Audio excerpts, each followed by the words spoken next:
আমি জীবনে অনেক বড় একটা ভুল করেছি। আল্লাহ রসুল বলে, কি ভুল করেছো?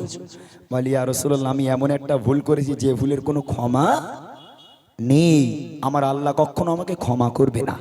আল্লাহ রসুল বলছে, আমার মালিক হচ্ছে দয়ালু, আমার আল্লাহ হচ্ছে দাতা। তুমি কি গুনাহ করবে, আল্লাহর কাছে কান্নাকাটি করে দোয়া করো, আল্লাহ কবুল করবে, তোমার গুনাহ মাফ হবে। সাহাবা বলছে, ইয়া রাসূলুল্লাহ, আমার গুনাহ কোনো মতেই ক্ষমা হওয়ার যোগ্য না। কেন, কি করেছো? সাহাবা বলছে, ইয়া রাসূলুল্লাহ, ইয়া হাবিবাল্লাহ, আল্লাহ পাক আল্লাহ তাআলা বড় ভালোবেসে আমাকে একটা ফুলের মতো কন্যা সন্তান দিয়েছিল, যে কন্যা সন্তানকে আমি নিজে হাতে তাকে গর্ত করে নিজে হাতে তাকে আমি কবর দিয়েছি, আমার জ্যান্ত মেয়েকে। ইয়া রাসূলুল্লাহ, ইয়া হাবিবাল্লাহ, এর কি কোনো ক্ষমা আছে? এই কথা শোনার সাথে সাথে আমার আপনার নবীর চেহারা লাল হয়ে গেল, চোখ থেকে অঝর নয়নে অশ্রু গড়াতে লাগলো। হায় পাষাণ হৃদয় তোমার, তুমি কেমন মানুষ, তুমি কেমন বাবা, তুমি কেমন পিতা, যে তোমার নিজের কন্যা সন্তানকে তুমি নিজে মাটির তলায় পুঁতেছো। একটু মনে ব্যথা লাগলো না? কি করে পুতলে তুমি তোমার নিজের মেয়েকে? আমি ছন্দের মাধ্যমে শোনাবো, কারোর সঙ্গে কোনো কথা না বলে, কেউ কারোর দিকে না তাকিয়ে পুরো মনটা আমার দিকে দিয়ে শোনে, জীবনে কিছু আমরা বুঝতে পারবো, আমরা কিছু আমল করতে পারবো। শুনে দেখেন, এক ফোঁটা হলেও চোখ থেকে পানি গড়িয়ে পড়বে। ছন্দের মাধ্যমে কবি লিখছে, দেখেন। আরবের বুকে জাহিলিয়াত যুগে, আরবের বুকে জাহিলিয়াত যুগে, সুখ শান্তি নারী সম্মান বলে কিছুই ছিল না। কি বলবো সেই যুগের ঘটনা, কি বলবো সেই যুগের ঘটনা। আরবের বুকে জাহিলিয়াত যুগে, আরবের বুকে জাহিলিয়াত যুগে, সুখ শান্তি নারী সম্মান বলে কিছুই ছিল না। কি বলবো সেই যুগের ঘটনা, কি বলবো সেই যুগের ঘটনা। এক মানব প্রিয় নবীকে শোনা, ডুবে আছি হে নবী আমি গুনাহ।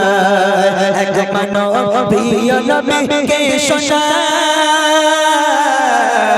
ডুবে আছি হে নবী আমি গুনাহ। কি করবে আমার ভাই বলেন হে নবী আমায়, কি করবে আমার ভাই বলেন হে নবী আমায়। পাবো কি ক্ষমা নাকি ভুলের ক্ষমা নাই? খোদা দিল আমায় কন্যা শ্মশান দুনিয়ায়, খোদা দিল আমায় কন্যা শ্মশান দুনিয়ায়। নিজে হাতে করে দিলাম তার মৃত্যু যন্ত্রণা। কি বলবো সেই যুগের ঘটনা, কি বলবো সেই যুগের ঘটনা। আরবের বুকে জাহিলিয়াত যুগে, আরবের বুকে জাহিলিয়াত যুগে, সুখ শান্তি নারী সম্মান বলে কিছুই ছিল না। কি বলবো সেই যুগের ঘটনা, কি বলবো সেই যুগের ঘটনা।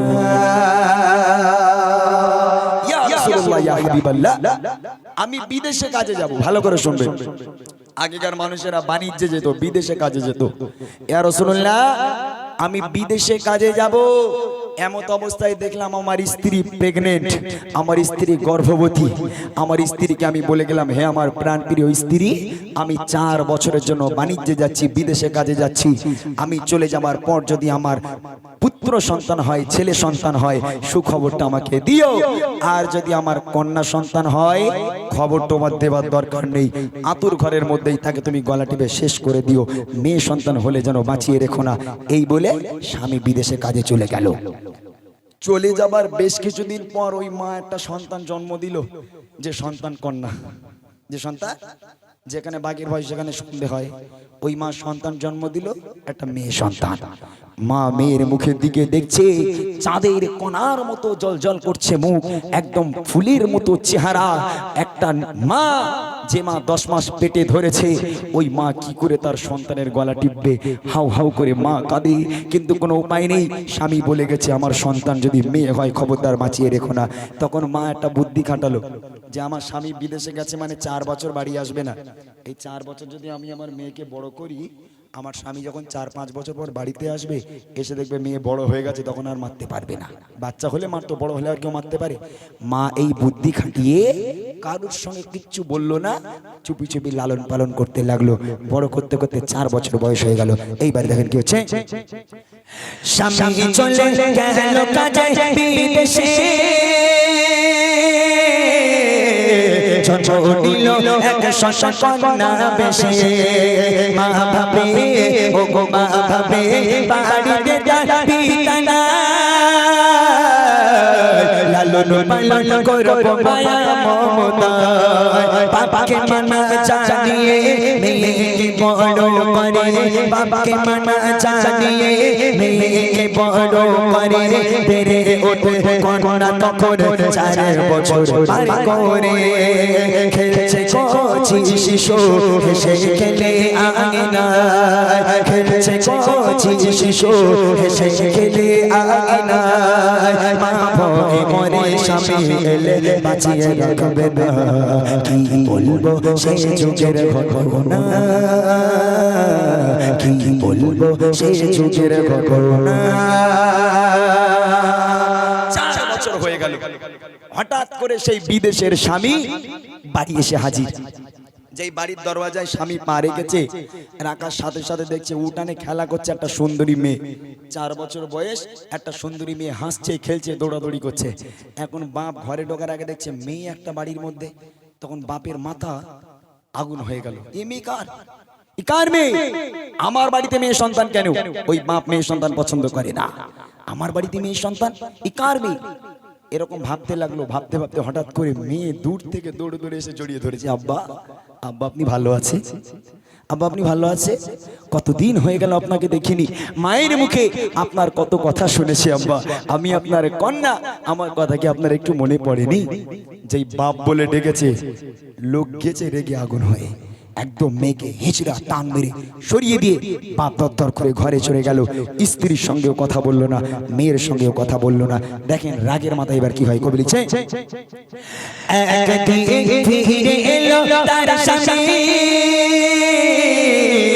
দেখে ফুটো ফুটে কন্যা শ্মশান তার বাড়ি, ভাবে মেয়ে ভাবে মেয়ে তার বাড়ি থেকে করে। আর সেই মেয়ে ছুটে এসে জড়িয়ে ধরে, বলে আব্বু আমায় দেখো না, আমি যে তোমার সোনা, আব্বু আমায় দেখো না, আমি যে তোমার সোনা। বহুদিন ধরে তোমায় ছিল দেখার সোনা, আজ হয়েছে পুরো, আব্বু আছো গো কেমন? আজ হয়েছে পুরো, আব্বু আছো গো কেমন? এই দৃশ্য দেখে পিতার মাথা ঠিক থাকে না, কি বলবো সেই যুগের ঘটনা, কি বলবো সেই যুগের ঘটনা। একদিন হয়ে গেল, 2 দিন হয়ে গেল, 3 দিন হয়ে গেল, কতদিন নাক করে থাকবে? একদিন ওই স্বামী স্ত্রীর কাছে গেল, গিয়ে বলছে যাকে যা আবার হয়ে গেছে বাদ দাও, তুমি যখন মেয়ে সন্তান জন্ম দিয়ে ফেলেছো, মেয়ে বড় হয়ে গেছে আর ফুলের মতো দেখতে, তা ও মেয়েকে আর মেরে লাভ নেই, তুমি একটা কাজ করো, তুমি তোমার মেয়েকে একটু সুন্দর করে সাজাও, আমি একটু ওর মামার বাড়ির দিক থেকে ঘুরিয়ে আনি। মা খুশিতে বাগে বাগ, যাক আমার পাষাণ হৃদয় স্বামী সে আজ আমার মেয়েকে মেনে নিল। মা খুব খুশি। এখন খুশি খুশি মনে মেয়েকে একেবারে পরীর মতো করে ফুলের মতো করে সাজিয়ে দিল, দিয়ে বাপের হাতে তুলে দিল, যাও মা তুমি তোমার পিতার সঙ্গে মামার বাড়ি থেকে ঘুরে এসো। মেয়েও হাসছে, খুব আনন্দ, বাপের সঙ্গে যাবে। বাড়ি থেকে রওনা হয়ে গেল। মরুর পথ, পথের পর পথ, পথের পর পথ, পথের পর পথ হেঁটে যায়। বাপ আর দাঁড়ায় না। এমন অবস্থায় এক সময় মেয়ে বলছে, আব্বা আব্বা আব্বা আমার পিপাসায় কলিজাটা ফেটে যায় আব্বা, আব্বা একটু পানি আমাকে দেন আব্বা। কতটা আমাকে হাঁটিয়ে নিয়ে আসলেন আব্বা, না আছে একটু ছায়া, না আছে একটু পানি আব্বা। আব্বা আমি আর চলতে পারবো না, হয় আপনি আমাকে একটু পানি দেন আর না হলে আমাকে বাড়িতে নিয়ে চলেন, কলিজাটা ফেটে যায় আব্বা, আমি আর চলতে পারবো না। এমন অবস্থায় মেয়েটা কেঁদে ফেলেছে পিপাসার জ্বালায়। ওই পাষাণ হৃদয় বাপ মেয়ের দিকে আর ফিরেও তাকায় না। হাত ধরে টানতে টানতে মরুর বালুর উপর থেকে বাপ ওই মেয়েকে নিয়ে চলে যাচ্ছে। আর মেয়ে কাঁদে, আব্বা আব্বা আপনি আমাকে বাড়ি নিয়ে চলেন আব্বা, পিপাসায় কলিজা ফেটে যায়। বাপ মেয়ের আর কোনো কথা শুনতে রাজি না। এইবার দেখেন কি হয়, রওনা হয়ে যায় বাপ মেয়ে, আনন্দে চলে মেয়েটার বাপ মেয়ে, মরুর বালুর উপর দিয়ে হেঁটে যায়। বলে আব্বু বলো আমরা যাচ্ছি কোথায়, আমি চলতে আর পারি না, পিপাসায় কলিজা খানা, চলতে আমি পারি না, পিপাসায় কলিজা খানা ফেটে যায়। আব্বু আমায় বাড়ি নিয়ে চলো না, কি পাষাণের হৃদয় তার শোনে না কথা, কি পাষাণের হৃদয় তার শোনে না কথা।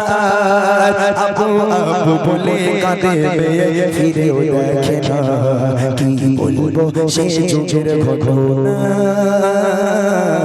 কি বলবো সে যুগের ঘটনা। বেশ কিছু দূর চলে গেল। এবার মেয়েটাকে দূরে একটা জায়গায় একা ছেড়ে দিয়েছে বাপ, মেয়েটাকে একা ছেড়ে দিয়ে মেয়ের কাছে থেকে বাপ বেশ কিছু দূরে গেল, গিয়ে মাটি খুঁড়ছে বাপ। আর মেয়ে দূর থেকে ফলো করছে, আমার বাপ হয়তো কোনো কাজের জন্য এসেছে, কোনো কাজ করার জন্য এসেছে, দেখছে মাটি খুঁড়ছে। মেয়ে দূরে দূরে দাঁড়িয়ে দাঁড়িয়ে দেখছে, মেয়ে দেখতে পাচ্ছে বাপ মাটি খুঁড়তে খুঁড়তে খুঁড়তে খুঁড়তে খুঁড়তে খুঁড়তে মাথা দিয়ে কপাল দিয়ে সারা শরীর থেকে বাপের ঘাম টপিয়ে টপিয়ে পড়ে। আর ওই মেয়ে সহ্য করতে না পেরে ওইখান থেকে দৌড়ে দৌড়ে বাপের কাছে গিয়ে মেয়ে নিজের জামা দিয়ে বাপের ঘাম মুছে দেয়, মাথার ঘাম মুছে দেয়, মুখের ঘাম গায়ের ঘাম মুছে দেয়। আর ওই বাপ ওই মেয়েকে জিন্দা কবর দেবে বলে মাটি খোঁড়ে, বাপ মাটি খোঁড়ে আর মেয়ে ঘাম মুছে দেয়। কি দৃশ্য! এক মানুষ মাটি খোঁড়া হয়ে গেল।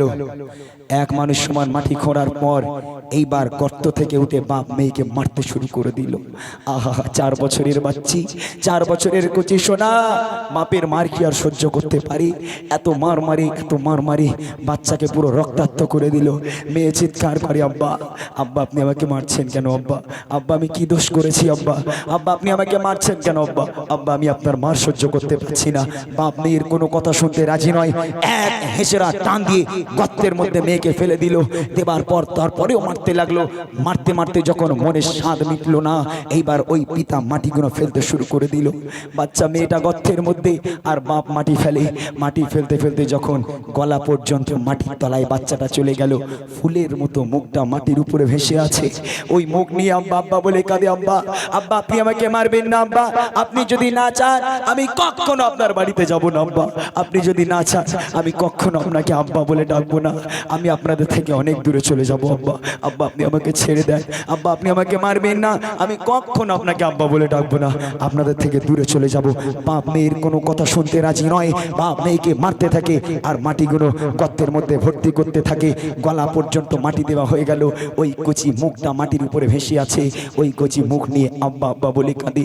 তারপরেও বাপের মনে একটু দয়া হয় না। কবি লিখছে দেখে, মেয়েকে একা ফেলে তার পিতা খুঁড়ছে মাটি না বলে কোনো কথা, মেয়ে তার ও গো মেয়ে তার পিতার ঘাম মুছে যায়। আর আপন মনে পিতা মাটি খুঁড়ে যায়। এক মানুষ মাটি খুঁড়ে পিতা মেয়ের হাত ধরে, এক মানুষ মাটি খুঁড়ে পিতা মেয়ের হাত ধরে, টেনে টেনে ঠেলো ঠেলে নিয়ে যায় গর্তে পড়ে। কাঁদে কচি সোনা আব্বু আমায় মেরো না, কাঁদে কচি সোনা আব্বু আমায় মেরো না।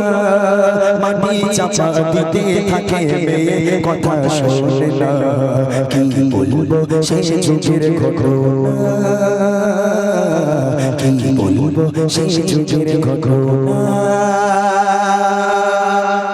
4 বছরের বাচ্চি, কি বুদ্ধি আছে তার। ওই 4 বছরের বাচ্চি মাথায় বুদ্ধি করে কাঁদতে কাঁদতে বলছে, যে বাচ্চার গলা পর্যন্ত মাটির তলায় আর শুধু এই নাকটুকু মুখটুকু মাটির উপরে, ওই বাচ্চা তো এমনি মরে গেছে ভাই, ওই বাচ্চার বেঁচে আছে বলে মনে হয়। ওই 4 বছরের মেয়ে, ওই 4 বছরের কন্যা ওই কচি মুখ নিয়ে শেষবার আব্বা আব্বা বলে ডাকে, আব্বা আব্বা একটা বার শেষবারের মতো আপনি আমার মায়ের মুখখানা দেখতে দেন আব্বা। আব্বা কখনো আপনার বাড়িতে আমি আর যাব না, একটা বার আমার মায়ের মুখখানা দেখতে দেন, যে মা বিশ্বাস করি আপনার হাত ধরে আমাকে পাঠিয়ে দিল আব্বা। আব্বা একটা বার মায়ের মুখটা আমাকে দেখতে দেন আব্বা, আমি আর কোনো দিন আপনাকে আব্বা বলে ডাকবো না, কোনো দিন মানুষের কাছে বলবো না আপনি আমার আব্বা, কোনো দিন আপনার বাড়িতে আমি পা রাখবো না আব্বা। আব্বা আপনি আমাকে ছেড়ে দেন, গর্ত থেকে আমাকে তুলুন আব্বা, আমাকে ছেড়ে দেন, আমি আপনাদের থেকে অনেক দূরে চলে যাব আব্বা, আপনি আমাকে মারবেন না। ওই পাষাণ হৃদয় বাপ মেয়ের তো কোনো কথা শুনতেই রাজি নয়। মাটি দিতে দিতে মাটি দিতে দিতে মাটি দিতে দিতে যে মুখখানি বেঁচে ছিল ওই মুখটাও মাটির তলায় চাপা দিয়ে দিল। সারা জনমের মতো বাচ্চা মেয়েটা কবরের, সারা জনমের মতো বাচ্চা মেয়েটা মাটির তলায় চলে গেল। যে মুখ নিয়ে আব্বা আব্বা বলে ডাকছিল সেই মুখটুকু আর বেঁচে নেই, সেই মুখটুকু মাটির তলায়। চির জনমের মতো ফুলের মতো কন্যা আজকের ইন্তেকাল হয়ে গেল। চির জনমের মতো তার পিতা ওই জ্যান্ত মেয়েকে মাটির তলায় দাফন করে দিল। তাই কবি বলছে, মেয়েকে একা ফেলে তার পিতা করেছে মাটি না বলে কোনো কথা। মেয়ে তার ও গো মেয়ে তার পিতার খাপ মুছে যায়, আর আপন মনে পিতা মাটি খুঁড়ে যায়। এক মানুষ মাটি খুঁড়ে পিতা মেয়ের হাত ধরে, এক মানুষ মাটি খুঁড়ে পিতা মেয়ের হাত ধরে, টেনে টেনে দিল ঠেলে মেয়ে যায় গর্ভে পড়ে।